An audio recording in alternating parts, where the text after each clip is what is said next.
सबको नमस्कार। आज से लॉकडाउन का अगला चरण शुरू हो रहा है और केंद्र सरकार ने अपनी गाइडलाइंस भेजी हैं। केंद्र सरकार की गाइडलाइंस के मुताबिक जो केंद्र सरकार ने उसमें ढील देने के निर्णय लिए हैं, उसके मुताबिक दिल्ली सरकार ने ये निर्णय लिए हैं। अभी तक जितनी चीज़ें खोली जा चुकी हैं वो खुली रहेंगी। इसके अलावा बार्बर और सैलून की दुकानें खोलने का निर्णय लिया गया है। स्पा नहीं खोला जाएगा, अभी केवल बार्बर और सैलून की दुकानें खोली जा रही हैं। ऑटो, ई रिक्शा, ये जितने ग्रामीण सेवा, ये जितने व्हीकल्स हैं, इसमें एक दिक्कत आ रही थी। मान लीजिए हमने कहा भी ऑटो में एक ही सवारी चलेगी एक बार में। अब एक परिवार से पति, पत्नी और एक बच्चा अगर घर से निकले तो अब वो पति अलग ऑटो में बैठेगा, पत्नी अलग ऑटो में और बच्चा अलग ऑटो में। इसकी वजह से कई जगह से सुझाव आए थे कि ये थोड़ा सा इम्प्रैक्टिकल हो रहा है। तो चूँकि केंद्र सरकार ने भी इसके ऊपर कोई रिस्ट्रिक्शन नहीं रखा है, तो इस किस्म के रिस्ट्रिक्शन हम भी हटा रहे हैं। केंद्र सरकार ने निर्णय लिया है कि रात को 9 बजे से सुबह 5 बजे तक एसेंशियल सर्विसेज को छोड़ के बाहर कोई नहीं निकलेगा। दिल्ली सरकार भी वो निर्णय लागू करने जा रही है।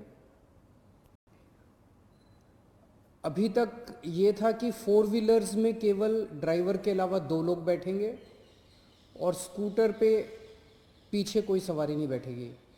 लेकिन केंद्र सरकार ने अब को हटा दिया है, इस कंडीशन को। तो दिल्ली सरकार भी केंद्र सरकार के निर्णय के अनुसार उसको हटा रही है। मार्केट्स में अभी तक हम लोगों ने ऑड इवन लागू किया था कि एक दिन ऑड दुकानें खुलेंगी, एक दिन इवन दुकानें। केंद्र सरकार के गाइडलाइंस में इस तरह की कोई कंडीशन नहीं है, तो अब मार्केट्स में सभी दुकानें खुलेंगी। पिछली बार केंद्र सरकार ने कहा था कि इंडस्ट्रियल एरिया में स्टैगर्ड टाइमिंग्स लागू किए जाएंगे, तो हमने भी उसी के हिसाब से स्टैगर्ड टाइमिंग्स किए थे। लेकिन अब केंद्र सरकार ने वो निर्णय हटा दिया, तो दिल्ली में भी अब सारी इंडस्ट्रीज़ खुल सकेंगी। अब मैं आपके सामने एक महत्वपूर्ण विषय रखना चाहता हूँ और इस पे आप लोगों का मुझे मार्गदर्शन चाहिए। आज तक मुझे आप लोगों का बहुत स्नेह मिला, बहुत प्यार मिला, बहुत विश्वास मिला, और उसी के भरोसे आज जितने काम हम लोग कर पा रहे हैं, आपके विश्वास और आपके स्नेह की वजह से ये सारे काम, दिल्ली के अंदर इतने सारे काम हो पा रहे हैं। मेरे पास समय समय पर काफ़ी कठिन चुनौतियां आईं, कई बार उनके समाधान नहीं होते थे। ऐसे समय पे मैं कई बार आप लोगों के समक्ष आया, आप लोगों से मार्गदर्शन लिया, आप लोगों से सुझाव लिए। समय समय पे आप लोगों ने जो मार्गदर्शन किया उसको हम लोगों ने लागू भी किया। जैसे आपने कहा, हमने लागू किया। कुछ दिन पहले आप लोगों से सुझाव मांगे थे कि दिल्ली में लॉकडाउन में ढील दी जानी चाहिए कि नहीं दी जानी चाहिए, और भरपूर सुझाव आए। 5 लाख लोगों ने सुझाव दिए। आज आपका सुझाव एक बहुत महत्वपूर्ण विषय पर आप लोगों का मार्गदर्शन चाहिए। क्या दिल्ली के बॉर्डर्स को खोला जाए? एक बार तो आपको लगेगा कि ये क्या पूछ रहा हूं मैं। इसका एक इंपॉर्टेंट एस्पेक्ट है, दिल्ली के अंदर कोरोना के केसेस काफ़ी बढ़ रहे हैं। रोज़ हम देखते हैं कि दिल्ली में कोरोना के केसेस बढ़ते जा रहे हैं। मैंने इसके बारे में कहा कि दिल्ली में कोरोना के केसेस बढ़ रहे हैं, ये चिंता का विषय तो है, लेकिन घबराने की ज़रूरत नहीं है। ये मैं इसलिए कह पाया क्योंकि दिल्ली के अंदर पिछले 5 सालों में आपकी सरकार ने दिल्ली के अस्पतालों में और स्वास्थ्य सेवाओं में खूब पैसा इन्वेस्ट किया है। खूब नए अस्पताल खोले, खूब नए बेड्स बनाए, खूब सारे आईसीयू खोले, खूब सारे मोहल्ला क्लिनिक बनाए, सारा इलाज मुफ्त कर दिया लोगों के लिए।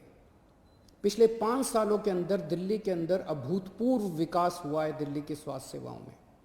आज उसी की वजह से, जब कोरोना की महामारी की वजह से देश के और दुनिया के कई हिस्सों के अंदर उनकी स्वास्थ्य सेवाएं बिल्कुल ध्वस्त हो गई, कोलैप्स कर गई, आज दिल्ली में बढ़ते हुए केसेस के बावजूद आपका मुख्यमंत्री आपको विश्वास दिलाता है कि अगर आपके घर में कोरोना हो गया तो चिंता मत करना, आपके लिए बेड है, हमने आपके लिए बेड का इंतजाम कर लिया है। पिछले हफ्ते जब मैंने आप लोगों से बात की थी, अभी कुछ दिन पहले, मैंने आपको कहा था कि आज की, उस दिन मैंने कहा था 3-4 दिन पहले कि आज की डेट में दिल्ली में 2100 मरीज हैं, लेकिन 6600 बेड का इंतजाम है। और ये 9,500, 5 जून तक 9,500 बेड्स का इंतजाम हो जाएगा, 9,500 बेड्स। जबकि आज की डेट में मेरे ख्याल से 2300-2400 पेशेंट्स हैं आज। तो 2300-2400 पेशेंट्स के अगेंस्ट में हमारे 9,500 बेड्स का इंतजाम होगा। ये कौन से अस्पताल में कितने बेड खाली हैं, कितने वेंटिलेटर खाली हैं, एक तो है कि मैं वैसे ही हवा में बात कर लूँ, लेकिन अब आपको ऐप के ज़रिए भी ये पता चल जाएगा। ऐप तैयार हो चुका है, उसको कल लॉन्च कर रहे हैं, कल सुबह उसको लॉन्च करेंगे। आप उस ऐप को डाउनलोड कर लेना और आपको पता चल जाएगा कि किस अस्पताल के अंदर कितने बेड खाली हैं। और अगर आपके घर में कोरोना हो तो आप वहाँ जा सकते हैं। लेकिन अगर हमने बॉर्डर्स खोल दिए तो पूरे देश भर से लोग दिल्ली इलाज कराने के लिए आते हैं। क्यों आते हैं? 2 कारणों से दिल्ली आते हैं। एक कारण कि दिल्ली की स्वास्थ्य सेवाएं आज पूरे देश में किसी भी राज्य से या किसी भी शहर से सबसे ज़्यादा अच्छी हैं। पूरे देश में सबसे अच्छी स्वास्थ्य सेवाएं आपको दिल्ली में मिलती हैं, तो पूरे देश भर से लोग इलाज कराने आते हैं। और दूसरा कि दिल्ली के अंदर सरकारी अस्पतालों में सब कुछ मुफ्त है। आपका 10 लाख रुपए का भी अगर कोई ऑपरेशन होगा तो वो भी मुफ्त है। तो पूरे देश भर से लोग यहाँ इलाज कराने आते हैं। जैसे हम बॉर्डर्स खोलेंगे, देश भर से लोग अपना इलाज कराने के लिए दिल्ली में आएंगे। जो आज मैं आपको कह रहा हूँ कि 9,500 बेड्स हम लोगों ने आपके लिए रखे हुए हैं अगर कोरोना हो जाता है, जबकि आज दिल्ली में केवल 2300 पेशेंट्स हैं। ये बेड्स तो 2 दिन के अंदर भर जाएंगे अगर पूरे देश भर से लोग दिल्ली के अंदर आ गए। तो हमें क्या करना चाहिए? क्या बॉर्डर्स खोलने चाहिए या नहीं खोलने चाहिए? कुछ लोगों का कहना है बॉर्डर्स खोल देने चाहिए, लेकिन दिल्ली के अस्पतालों को केवल दिल्ली के लोगों के लिए, दिल्ली में रहने वाले लोगों के लिए, दिल्ली के लोगों, दिल्ली में जो लोग रह रहे हैं उनके लिए, उनके इलाज के लिए दिल्ली के अस्पतालों को इस्तेमाल किया जाए, उनके लिए रिजर्व किया जाए। लेकिन दिल्ली तो दिल वालों की है, दिल्ली तो सबकी है, दिल्ली तो देश की राजधानी है। दिल्ली तो केरला वालों की भी है, तमिलनाडु वालों की भी है, यूपी वालों की भी है, बिहार वालों की भी है, झारखंड वालों की भी है, महाराष्ट्र वालों की भी है। दिल्ली तो आज तक सबका इलाज करती आई है, फिर दिल्ली मना कैसे कर सकती है किसी का इलाज करने के लिए? तो कुछ लोगों का सुझाव है कि जब तक कोरोना है तब तक के लिए कम से कम दिल्ली के अस्पतालों में केवल दिल्ली में रहने वाले लोगों का इलाज होना चाहिए। क्या होना चाहिए? बहुत सारे सुझाव हैं। मुझे आपसे मार्गदर्शन चाहिए और हमें क्या करना चाहिए। आप हमें इस बारे में सुझाव भेजें। शुक्रवार को 5 बजे तक आपके सुझावों का इंतज़ार रहेगा। आप मुझे अपने सुझाव व्हाट्सएप कर सकते हैं। व्हाट्सएप नंबर है 8800007722।